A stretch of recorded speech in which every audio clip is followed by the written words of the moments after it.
Kumusta sa lahat, mahal na mga manonood, maligayang pagdating sa aking channel.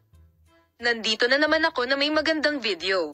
Narito ako muli sa isang panayam na lumikha ng isang bombang epekto sa mundo ng magazine.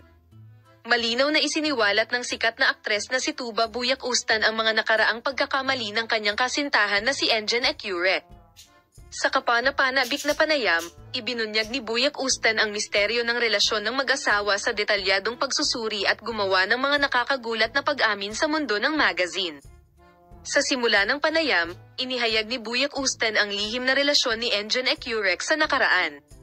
Kahit nandoon ako, nagkaroon pa rin sila ng mga lihim na relasyon, sabi ng mahusay na superior, at ipinaliwanag ng detalyado ang mga insecure moments sa kanilang relasyon.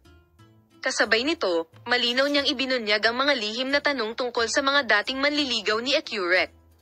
Kalaunan sa panayam, binigyang pansin ni Tuba Buyak Ustan ang mga post ni Enjen Ecurek sa kanyang mga social media account, kung saan isiniwalat niya ang masalimuot na sitwasyon ng relasyon sa lahat ng kahuberan nito.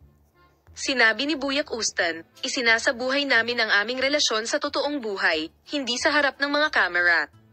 Tahasan niyang pinuna kung paano pinamahalaan ni Ecurek ang kanyang mga relasyon sa pamamagitan ng paglikha ng ibang imahe sa mga social network, at nagsiwalat ng mga katotohanang makakayanan ang mundo ng magazine. Isa sa mga pinakakapansin-pansing sandali ng panayam ay ang seksyon kung saan napag-usapan ang mga insecure na problema ng mag-asawa sa kanilang relasyon. Ipinaliwanag kung paano naapektuhan ng mga nakaraang pagkakamali ng dakilang Ustan Ecurek ang kanyang mga relasyon. Ipinahayag niya ang kanyang mga pagsisikap na lutasin ang mga problemang ito at ipinahayag ang lakas ng kanyang mga relasyon.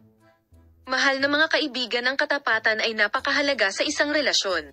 Habang ako ay naninirahan kasama si Enjen, napagtanto ko na mayroon kaming isang lihim na relasyon at ito ay nagpalungkot sa akin at nabigo. Gayunpaman, taos-pusong humingi ng tawad si Enjen at nagpasyang bumawi sa sitwasyong ito. Ang mga paghihirap ay maaaring lumitaw sa lahat ng mga relasyon. Malalampasan lamang natin ang mga ito ng may pagmamahal at katapatan. Inamin ni Enjen ang kanyang pagkakamali at humingi ng paumanhin, at nagpasya kaming pagbutihin ang prosesong ito. Pinapatawad ko siya sa pagkakamaling ito dahil sa pagmamahal na nararamdaman ko para sa kanya. Ang detalyadong panayam na ito ay tila yumanig sa mundo ng magazine. Ang tugon na ito, na lumabas sa matapang na pahayag ni Tuba Buyak Ustan, ay nakakuha ng pansin sa social media. Anong sagot ang magmumula kay Enjen Ecurek?